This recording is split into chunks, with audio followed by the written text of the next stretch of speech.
नमस्कार। देश की बात में मैं कादम्बिनी शर्मा हूं आपके साथ और सबसे पहले बात कर रहे हैं दिल्ली की। दिल्ली में अफसरों की ट्रांसफर पोस्टिंग के मामले में केंद्र सरकार अब सुप्रीम कोर्ट पहुंच गई है। केंद्र सरकार ने सुप्रीम कोर्ट में पुनर्विचार याचिका दाखिल कर 5 जजों के संविधान पीठ के फैसले पर फिर से विचार करने की मांग की है। सुप्रीम कोर्ट के 5 जजों की संविधान पीठ ने 11 मई को कहा था कि एलजी दिल्ली सरकार की सलाह से बाध्य हैं और अफसरों की ट्रांसफर पोस्टिंग का अधिकार दिल्ली की चुनी हुई सरकार को है।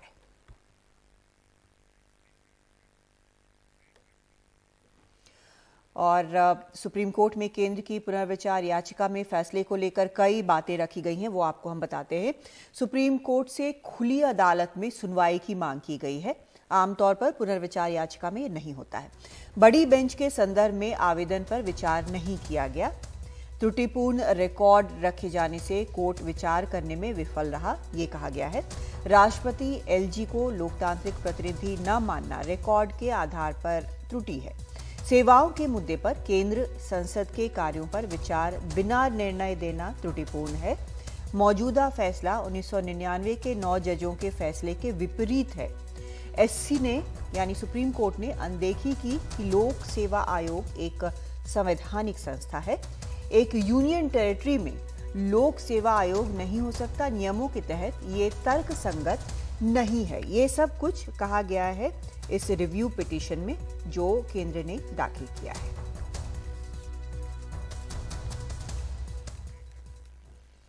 और आइए सुनते हैं क्या कहना है बीजेपी नेता रविशंकर प्रसाद का इस मुद्दे पर। दुनिया में भारत की छवि दिल्ली पर भी निर्भर करती है और वहां के अफसर के साथ इस तरह की बदसलूकी, तो इसलिए भारत सरकार ने एक ऑर्डिनेंस लाया है। वो ऑर्डिनेंस का आधार क्या है? आगे से दिल्ली सरकार में पदस्थापित ऑफिसर्स का ट्रांसफर पोस्टिंग विजिलेंस एक बॉडी के द्वारा किया जाएगा जिसके चेयरमैन अरविंद केजरीवाल होंगे, लेकिन उसके चीफ सेक्रेटरी भी मेंबर होंगे और होम सेक्रेटरी भी मेंबर होंगे और इनके निर्णय पर ही लेफ्टिनेंट गवर्नर फैसला करेंगे। दिल्ली के जो लेफ्टिनेंट गवर्नर है, और वो फैसला बहुमत के आधार पर होगा। तो दिल्ली में काम करने वाले अफसरों के निर्णय के बारे में एक पारदर्शी और उत्तरदायी प्रक्रिया के लिए ये ऑर्डिनेंस लाया गया है। दिल्ली के सीएम अरविंद केजरीवाल ने कल रात लाए गए अध्यादेश को लेकर केंद्र सरकार पर पलटवार किया है। उन्होंने कहा कि इस अध्यादेश के जरिए जनता के साथ एक भद्दा मजाक किया गया है। ऐसा लगता है कि सरकार सीधे सुप्रीम कोर्ट को चुनौती दे रही है। साथ ही उन्होंने कहा कि हम दिल्ली में बड़ी रैली करेंगे और सभी विपक्षी दलों से कहेंगे कि राज्यसभा में इस बिल को पारित न होने दें। केजरीवाल की प्रेस कॉन्फ्रेंस के बाद बीजेपी नेता गौरव भाटिया ने भी उन पर पलटवार किया। ये सारे के सारे कोर्ट के बंद होने का इंतजार कर रहे थे कि कब कोर्ट बंद होगा, कब कोर्ट की छुट्टियां होगी और कब हम अध्यादेश लाएंगे। तो प्रश्न ये उठता है कि ये कोर्ट के बंद होने का इंतजार क्यों कर रहे थे कि जब कोर्ट बंद होगा तब हम अध्यादेश लाएंगे। पहले ले आते, जब कोर्ट की छुट्टियां नहीं चल रही थी, जब कोर्ट खुला था, जिस दिन अध्यादेश आया 3 दिन बाद, 4 दिन बाद, 5 दिन बाद ले आते।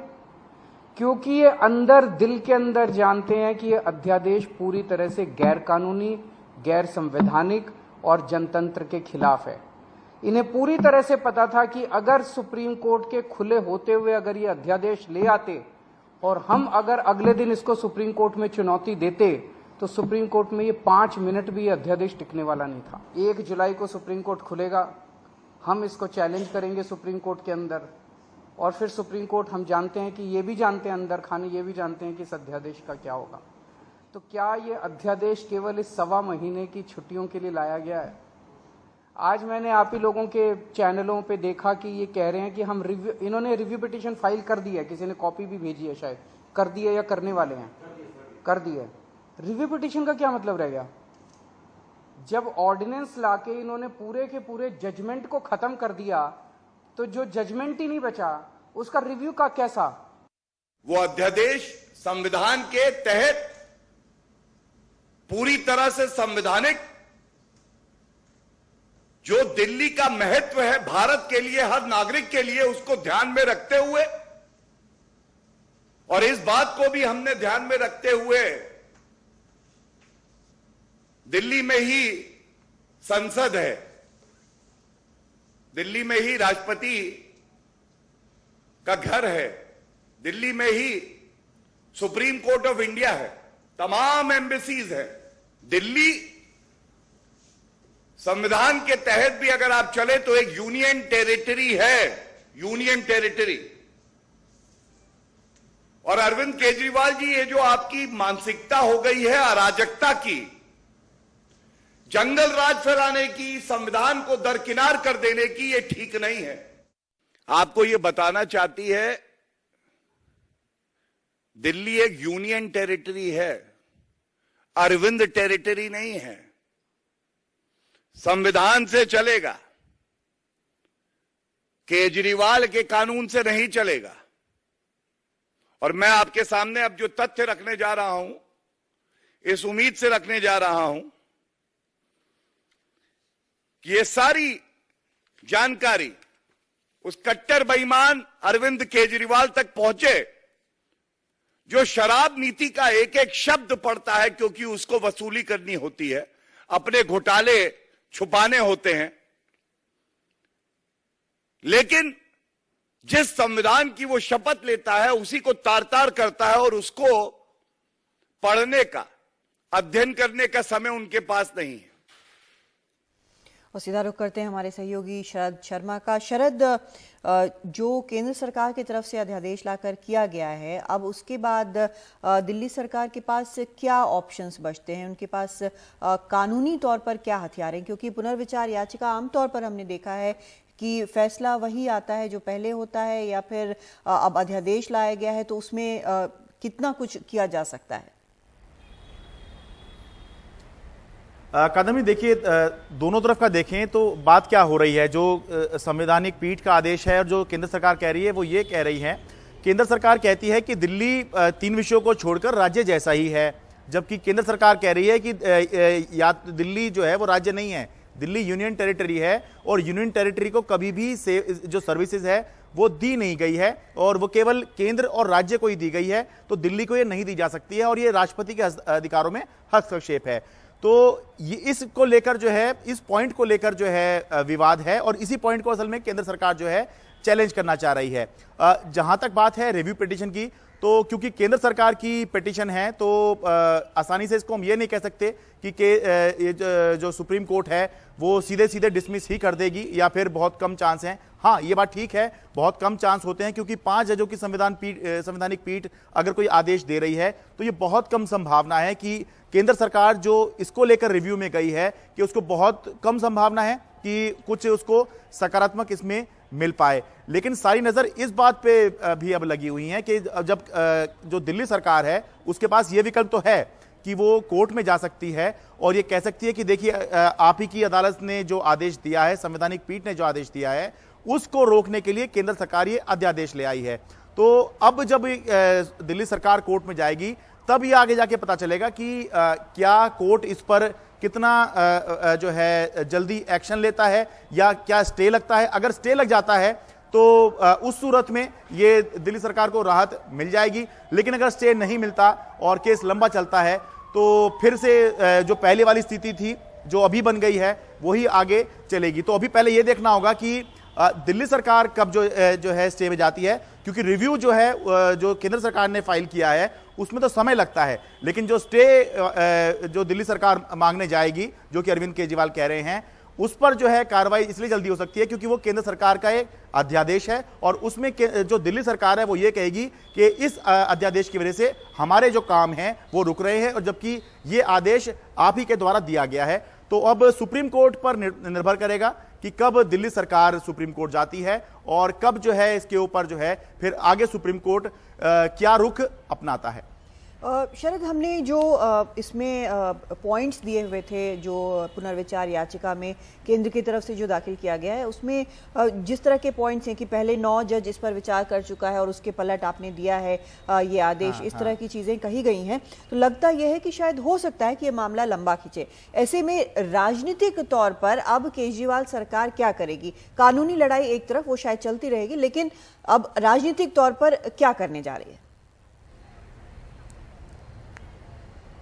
अभी तक ये मामला राजनीतिक ही था, लीगल था, यानी कि अदालत में आम आदमी पार्टी सरकार लड़ रही थी। लेकिन अब जो है इस मामले को आम आदमी पार्टी और केजरीवाल सरकार जो है एक पॉलिटिकल लड़ाई बनाएगी। और अरविंद केजरीवाल ने ये कहा है आज अपनी प्रेस कॉन्फ्रेंस में कि वो अब इस मुद्दे को लेकर एक रैली भी करेंगे और दिल्ली में घर घर जाएंगे और ये बताएंगे कि किस तरह से दिल्ली के लोगों ने जो वोट दिया और दिल्ली के लोगों ने जो आम आदमी पार्टी को चुना, उसके बावजूद जो बीजेपी सरकार है या बीजेपी जो है वो जो है उनको काम नहीं करने दे रही है।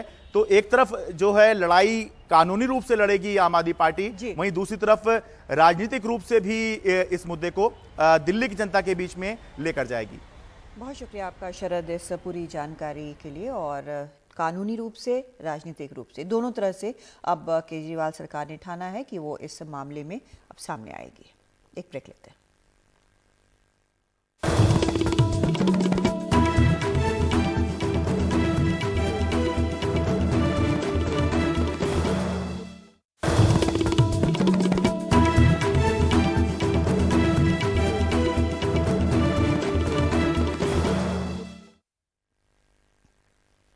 जापान के हिरोशिमा में प्रधानमंत्री नरेंद्र मोदी और यूक्रेन के राष्ट्रपति ज़ेलेंस्की की मुलाकात हुई। रूस यूक्रेन जंग के बाद दोनों नेताओं की ये पहली आमने सामने की मुलाकात है। इस दौरान पीएम मोदी ने कहा कि यूक्रेन में चल रहा युद्ध पूरी दुनिया के लिए बड़ा मुद्दा है, पूरी दुनिया में इसका असर हुआ है। मैं इसे राजनीति का मुद्दा नहीं मानता, मेरे लिए ये मानवता का मुद्दा है। इसके समाधान के लिए हमसे जो कुछ भी हो सकता है वो जरूर करेंगे। 1-1.5 साल से हम लगातार फोन पर तो बातचीत करते रहे हैं, लेकिन ग्लासगो के बाद लंबे अरसे के बाद आज मिलने का अवसर मिल रहा है। यूक्रेन में चल रहा युद्ध पूरे विश्व के लिए बहुत बड़ा मुद्दा है।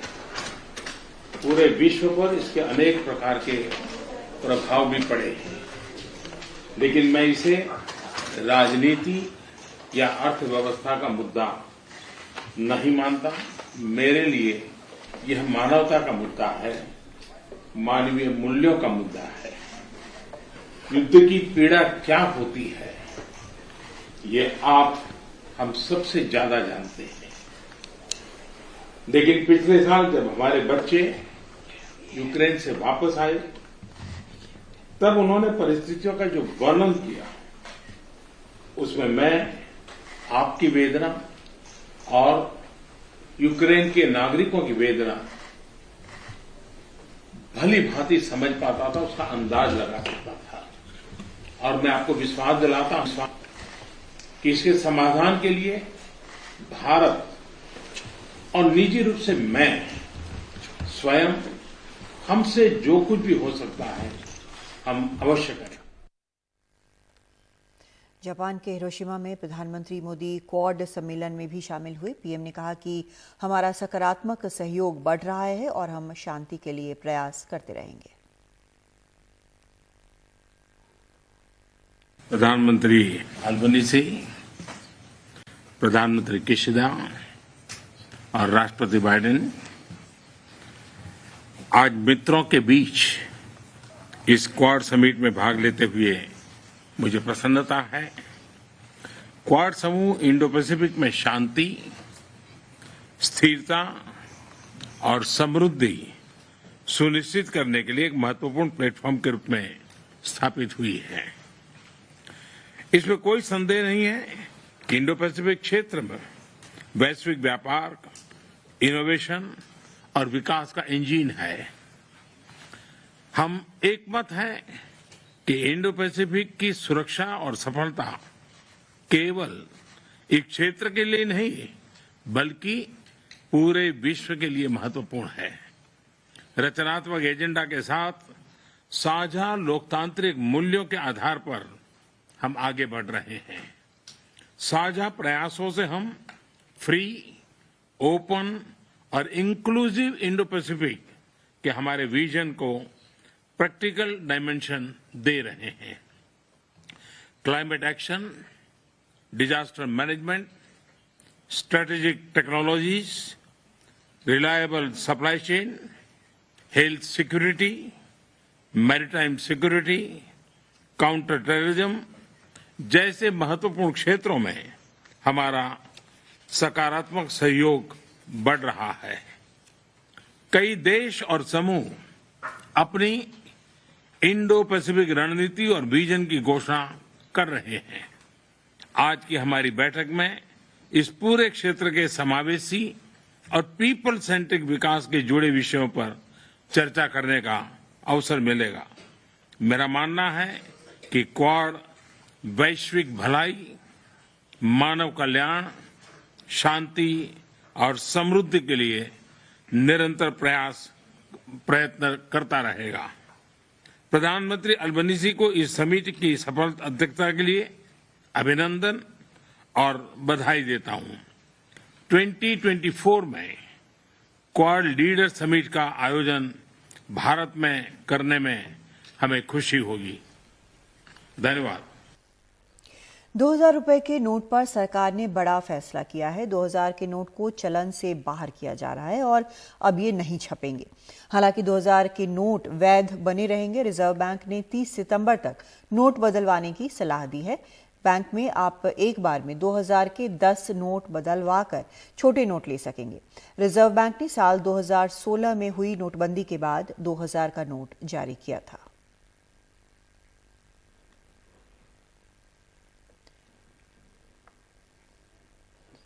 तो 2016 में नोटबंदी के बाद 2000 के नोट चलन में आए, फिर शुक्रवार को इन्हें बंद किया गया। 30 सितंबर तक लोग बैंकों में नोट बदल सकेंगे। लेकिन पिछली नोटबंदी से ये कैसे अलग है और क्या पीएम मोदी 2000 के नोट छापने के हक में थे? इस बारे में उस वक्त पीएम मोदी के प्रधान सचिव रहे नृपेंद्र मिश्रा से खास बातचीत की हमारे सहयोगी रवीश रंजन शुक्ला ने।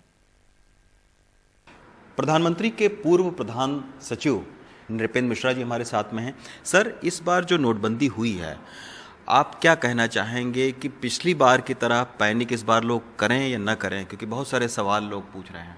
देखिए, वो जब हम नोटबंदी की बात करते हैं तो वो अंग्रेजी में डिमोनेटाइजेशन समझा जाता है। आज भी नोटबंदी तो हुई नहीं। ऐसा तो नहीं हुआ कि व्यापक रूप से हर करेंसी जो थी उसको 1 तारीख से समाप्त कर दिया गया।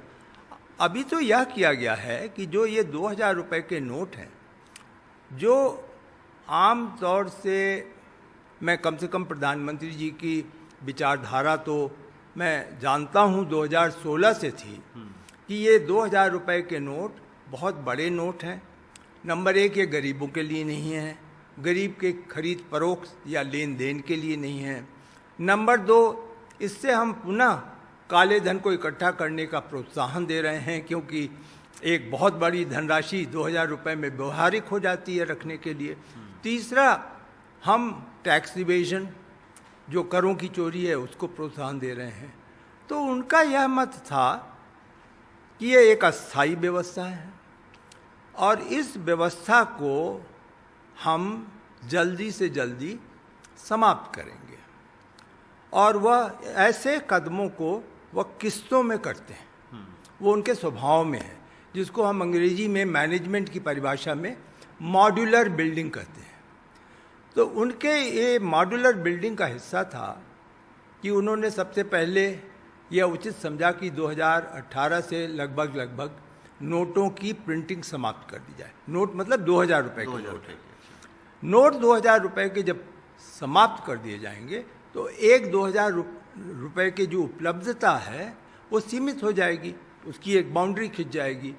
फिर उन्होंने दूसरा कदम यह लिया कि चूंकि इनकी एक अवधि होती है, ये जो बड़े नोट होते हैं ये जल्दी ख़राब हो जाते हैं, जिसको स्वाइलिंग ऑफ नोट कहते हैं। तो वो ख़राब हो जाते हैं, तो एक दूसरी व्यवस्था जो मॉड्यूलर बिल्डिंग का निर्णय था उसमें यह था कि अब रिजर्व बैंक इनको वापस ले ले। वापस लेने में जब भी जमा बैंकों ने किया तो वो वहीं रोक दिया गया और बैंकों को वापस 100 और 500 के नोट दिए गए। एटीएम में 2000 के नोट नहीं मिल रहे थे। इस प्रकार लगभग 90% 2000 रुपए के नोटों को ऑलरेडी आरबीआई ने विड्रॉ कर लिया। अब जो बचा खुचा था उसके लिए आरबीआई ने ये निर्णय ले लिया कि हम 30 सितंबर तक इसको सर्कुलेशन से विड्रॉ कर लेंगे, वापस कर लेंगे, और जिस किसी के पास 2000 के नोट हैं वो किसी भी बैंक में, रिजर्व बैंक की शाखा में जा कर के किसी भी समय जो है, जो कार्यकाल है, समय का मतलब जिस अवधि में दफ्तर खुलते हैं उस अवधि में जा कर के वो उसको बदलाव कर सकता है। कोई सवाल नहीं पूछा जाएगा, कोई नाम नहीं लिखा जाएगा किसी प्रकार का। तो एक जो मन में शंका है कि कहीं लोग, और वो भी आप देखिए ना क्या कहा गया कि एक बार में 20,000 रुपए का नोट आप बदल सकते हैं। आप 2 दिन बाद फिर जाइए, अगर आपके पास ज़्यादा हैं नोट आप फिर बदल लीजिए। तो ना आप पर कोई देख रेख या जिसको स्पाइंग कहते हैं वो किया जा रहा है कि साहब टैक्स डिपार्टमेंट लग जाएगा पीछे, ना आपको कोई असुविधा है कि बड़ी बड़ी लाइनें लगेंगी, आसानी से एक्सचेंज हो जाएगा। और इसका मैं आश्वस्त करना चाहूँगा आपके माध्यम से, यद्यपि मैं आज किसी अथॉरिटी में नहीं हूँ, लेकिन एक नागरिक के रूप में आश्वस्त करना चाहूँगा कि यह कहीं भी डीमोनेटाइजेशन से इसको जोड़ना नहीं चाहिए। ये एक पूर्णतः व्यवहारिक अर्थव्यवस्था, एक साउंड इकोनॉमिक सिस्टम जिसमें प्रधानमंत्री जी विश्वास करते हैं, साउंड इकोनॉमिक मैनेजमेंट, उसमें ये था कि ये बड़े बड़े जो नोट होते हैं 2000 रुपए के वो नहीं छपने चाहिए। तो इस प्रकार से ये निर्णय है जो कि मैं समझता हूँ सभी को इसका स्वागत करना चाहिए। सर, आप 2016 में जब नोटबंदी हुई थी उस प्रक्रिया में भी आप शामिल रहे थे, तो आपका कहने का मतलब है कि प्रधानमंत्री जी ने जब 2016 में नोटबंदी शुरू की थी उसके 2 साल के बाद ही कि 2000 रुपए के नोट की छपाई बंद हो गई थी। तो वो प्रक्रिया सर क्या थी कि वो 2000 रुपए लेकर आए थे? देखिए, वो यद्यपि एक मैं तरीके से एक गोपनीयता का उल्लंघन कर रहा हूँ, लेकिन जब डिमोनेटाइजेशन का निर्णय लिया गया तो यह देखा गया था कि कुल नोट 100 और 500 रुपये और 1000 के कितने मूल्य क्या है। फिर ये कहा गया, सोचा गया और देखा गया, उसकी योजना बनाई कि अगर हम इसको 150 के नोट, क्योंकि 1000 का नोट नहीं छपना था, तो अगर हम 100 और 500 के नोट छापते हैं या कुछ 50 रुपए के नोट छापते हैं, तो जितने मूल्य की धनराशि हम वापस ले रहे हैं, क्या उस मूल्य की धनराशि को हम एक निश्चित अवधि में जनता के पास पहुंचा पाएंगे। तो सबका यह विश्वास था, पूरी टोली का, कि हम यह नहीं कर पाएंगे, क्योंकि छपने की क्षमता जो हमारे प्रिंटिंग प्रेस हैं, और हम बाहर छपवा नहीं सकते थे, उनकी बड़ी सीमित होती है। उनको 3 शिफ्ट चलाया गया तब भी नहीं हो सकता था। तो इसलिए ये उचित पाया गया कि हम 2000 रुपए के नोट छापें। तो लोग प्रायः उस समय कहते थे कि आपने 1000 का तो विड्रॉ कर लिया और एक बड़ा रोग 2000 का आपने पाल लिया। उस समय ही प्रधानमंत्री जी के मन में यह विश्वास था, यद्यपि उन्होंने किसी से कहा नहीं, कि वह 2000 रुपए के नोट को अतिशीघ्र सर्कुलेशन से वापस करेंगे। एक अस्थायी, एक विशेष परिस्थितियों को उस समय उसका समाधान निकालने के लिए निर्णय लिया गया था, और उसको उन्होंने एक तरीके से मॉड्यूलर बिल्डिंग मैनेजमेंट के जरिए उन्होंने समाप्त किया। पहले उन्होंने प्रिंटिंग रुकवा दी, तो एक 4 दीवारी बन गई कि अब कुल मिला के 2000 के नोट कितने हैं। फिर उन्होंने उसको धीरे धीरे सर्कुलेशन से वापस करवाया, आरबीआई ने एटीएम से वापस कराया, औरों से वापस करवाया, बैंकों से जब रिजर्व बैंक को पैसा गया तो वापस हुआ। और उसके बाद अब रिजर्व बैंक ने यह निर्णय ले लिया क्योंकि वह पूरी तरह सक्षम है कि 2000 रुपये के जो नोट बाकी हैं, जो कुछ प्रतिशत है, वो वापस कर सकेंगे और उसकी जगह वो 100 और 500 के नोट दे सकेंगे।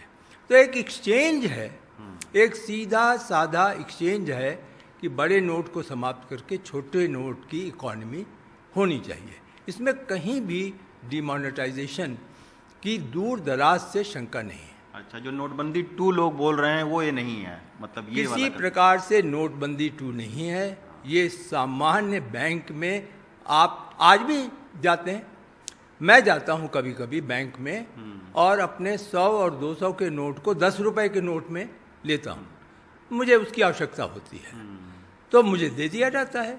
यद्यप हंस के बैंक के लोग कहते हैं ये आप इतने छोटे नोट क्यों ले जा रहे हैं, वो मेरा अपना व्यक्तिगत निर्णय है।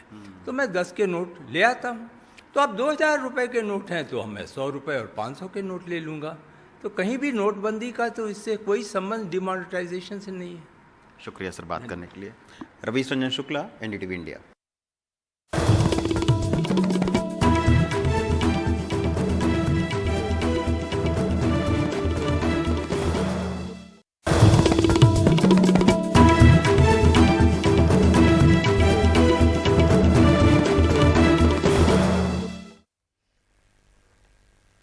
सिद्धारमैया ने आज दूसरी बार कर्नाटक के मुख्यमंत्री पद की शपथ ली। वहीं डीके शिवकुमार उप मुख्यमंत्री बने।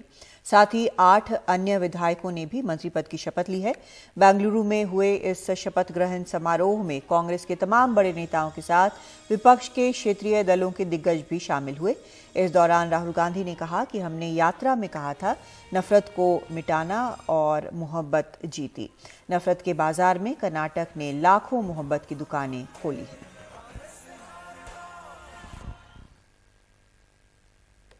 अलग अलग एनालिसिस हुई, अलग अलग थियरियां चालू की गई। इस जीत का सिर्फ एक कारण है और ये कारण है कि कांग्रेस पार्टी कर्नाटक के गरीबों के साथ, कमजोरों के साथ, पिछड़ों के साथ, दलितों के साथ, आदिवासियों के साथ खड़ी हुई।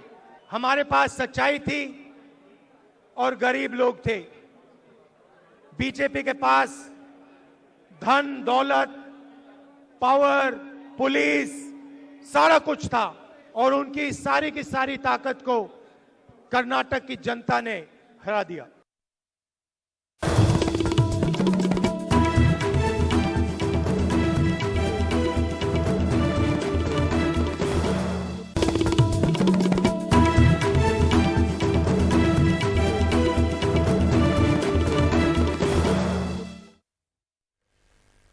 ऑपरेशन समुद्रगुप्त के तहत नारकोटिक्स कंट्रोल ब्यूरो ने जो 40,000 करोड़ की ड्रग्स पकड़ी है, इस मामले में खुफिया एजेंसियों की रिपोर्ट से पता चला है कि ड्रग्स की खेप भेजने वाला हाजी सलीम आतंकी संगठन लश्कर-ए-तैयबा से जुड़ा हुआ है।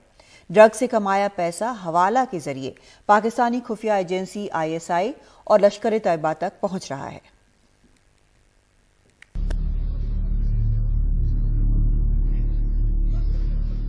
ऑपरेशन समुद्रगुप्त के तहत एनसीबी द्वारा जब्त किए गए करीब 40,000 करोड़ के नशीले पदार्थ। ये तस्वीरें कोची की हैं। एनसीबी के मुताबिक ये नशीले पदार्थ पाकिस्तान से भारत भेजे कराची में बैठे सबसे बड़े तस्कर हाजी सलीम ने। खुफिया एजेंसियों की रिपोर्ट के मुताबिक हाजी सलीम पाकिस्तान में आतंकी संगठन लश्कर-ए-तैयबा से जुड़ा हुआ है और वो लश्कर-ए-तैयबा के आतंकी साजी मुल्ला से लगातार संपर्क में है।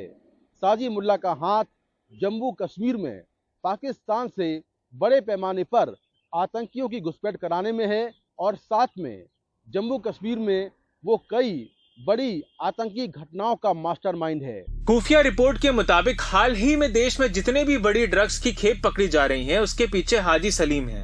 हाजी सलीम लश्कर-ए-तैयबा के आतंकी साजिदुल्लाह के संपर्क में है। साजिदुल्लाह जम्मू कश्मीर में कई बड़े आतंकी हमलों का मास्टरमाइंड है। जम्मू कश्मीर में पाकिस्तानी आतंकियों की घुसपैठ कराने में भी उसकी अहम भूमिका है। हाजी सलीम पाकिस्तान में लश्कर के कमांडरों के साथ मीटिंग करता है। ड्रग्स की कमाई का हिस्सा हवाला के जरिए पाकिस्तान पहुंच रहा है। पैसे का इस्तेमाल पाकिस्तानी खुफिया एजेंसी ISI ही नहीं बल्कि डी कंपनी और लश्कर-ए-तैयबा भी कर रहे हैं। हाजी सलीम की दुबई की यात्राओं की पूरी जानकारी सुरक्षा एजेंसियों के पास है। लश्कर-ए-तैयबा से जुड़े लोगों से बात करते हुए हाजी सलीम के एक वीडियो कॉल को खुफिया एजेंसियों ने इंटरसेप्ट भी किया है। खुफिया एजेंसियों की रिपोर्ट कहती है कि पाकिस्तानी खुफिया एजेंसी आईएसआई, आतंकी संगठन लश्कर ए तैयबा और अंडरवर्ल्ड से जुड़े लोग भारत में नार्को टेरर फैलाने में जुटे हैं। अब कोच्चि से गिरफ्तार पाकिस्तानी नागरिक से खुफिया एजेंसियां सोमवार से पूछताछ करेंगी, जिससे इस सिंडिकेट के बारे में पूरी जानकारी मिल पाए। नई दिल्ली से मुकेश सिंह सेंगर, एनडीटीवी इंडिया।